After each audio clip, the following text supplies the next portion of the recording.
Friends नोंथांमोना बेखिनियाव मोनसे गुसुं भिडिअ लानानै फैदों आरो दुखुनांथाव भिडिअ बेफोर गासैबो जे सानफ्रोमबो जों नुबाय थादों बर' सुबुंफोरा बर' लाइमोनफोरनि जिउ जोबनाय नुबाय थादों बैसोगोरायानो जा बैसो खमानो जा खालि जों मा नुबाय थादों बर' सुबुंफोरनि जिउ जोबनाय नुबाय थादों।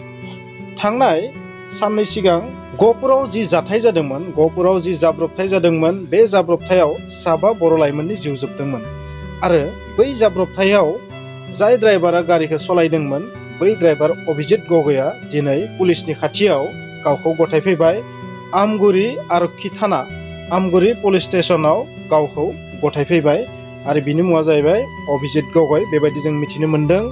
आरो बियो साংबादिकफोरनि सिगाङाव बुंनाय बादिब्ला बै जाथाय जानाय जायगायाव जायगानि मानसिफोरा बे एक्सिडेन्ट जानायाव बिखौ बुदोंमोन बिनिखायनो गावनि जिउखौ रैखा खालामनो थाखाय बेबायदि खारखोमानानै थादोंमोन बेबायदि बिनि बुंनाय। नाथाय बियो जाबायदि बडि लेंगुवेज बिनि फेसनखौ नुनानै मोनसे बाथ्राखौ आं सानदों बिनियाव जेबो दुखु गैया बेबायदि जाथाय जानायनि सायाव जेबो दुखु गैया बेबायदि बुंदों।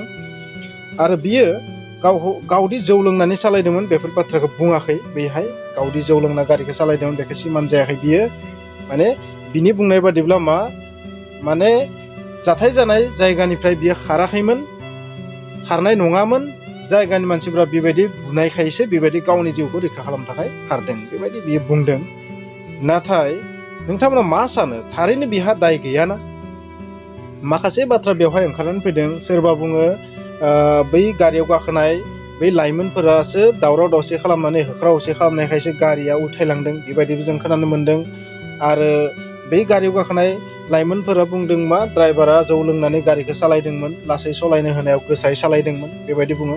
सोरनि बाथ्राया बेसेबां सैथो मिथिया नाथाय सबसे गिदिर दायनिगिरियाथ' ड्राइभारानो जागोन।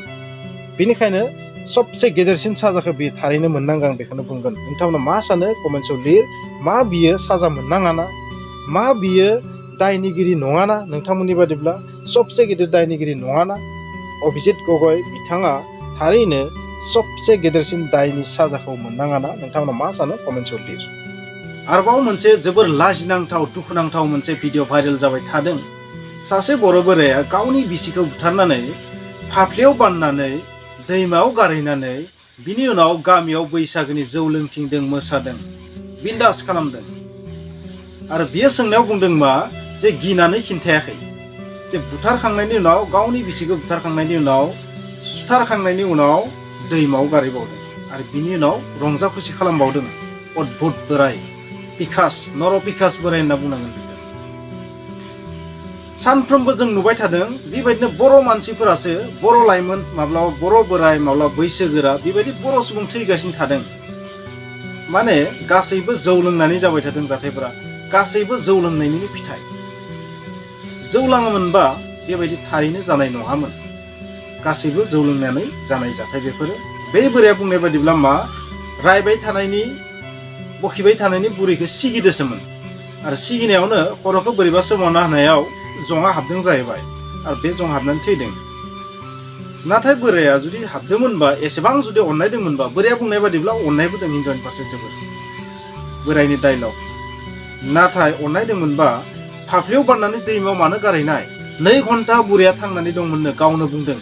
जुदि बै समाव जुदि मेडिकेलाव लांनायमोनबा थारैनो बुरैया रैखा जागौमोन। नाथाय बे मा खालामदों बिबाजैनो मा दैमायाव गारहैदों। थामहिनबा बिनि ओंथिया ओरैबायदि जाहैबाय बोराया बुथारनो होननानै बुथारदों बाखि गासैबो थगायदों। गासैबो क्लिप्सखौ आं नोंथांमोननो होनाय नङा नाथाय एसे होगोन नोंथांमोना बै ससेखौ खोनाबानो बै बोराया माबायदि अन्थाइ बिखा निष्ठुर बेखौ नोंथांमोना हमनानै मोनगोन जे जोंनि बर' समाजाव बेबायदि जौ लोंनानै बेबायदि बुथारनाय बुदला बुसि खालामनाय खुनु अननाय गैयि बेबायदि जानाया बांनायनिफ्राय बांसिनदों आथिखालाव।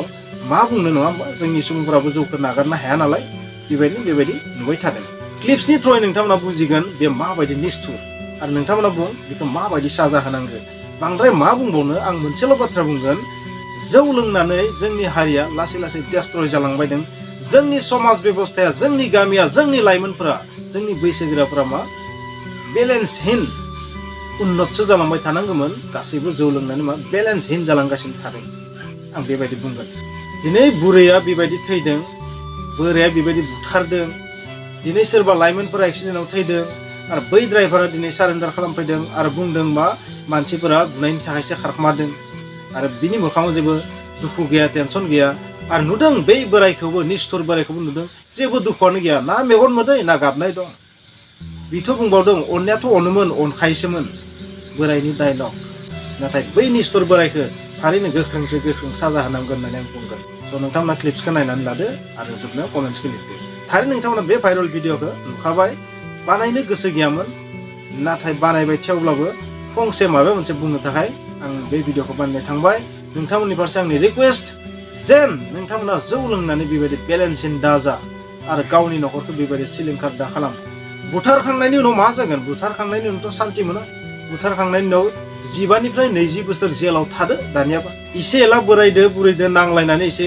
मोनजागौमोनबाबो बेखिनि स्कपखौबो खोमानानै लाबाय मानसिफ्रा माब्लाबा इयुनखौ साना जेलाव थानाया बेसेबां निस्थुर बेसेबां खस्थ' गोनां खामानि बेखौ दा अनुभब खालामदो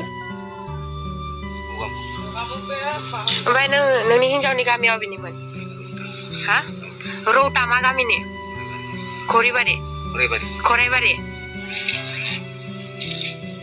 नामा मामोन नोंनि हिन्जावना हा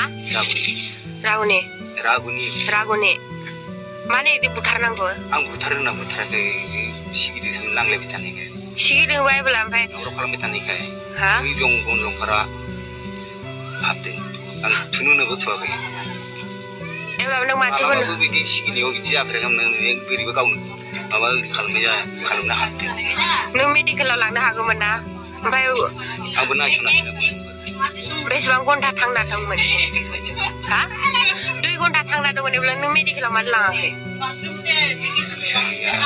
फैसा गैयाब्ला मानसिफोरनो खिन्थानो हायोमोन ना नोङो लांबानो जायोमोन ना ओमफ्राय दैमायाव माबायदि लांना गारहैखो ओमफ्राय नोङो ओंखारलायदो मानसिखौ बामनानै लांनो हादों आरो ना बुद्रु लांदों हा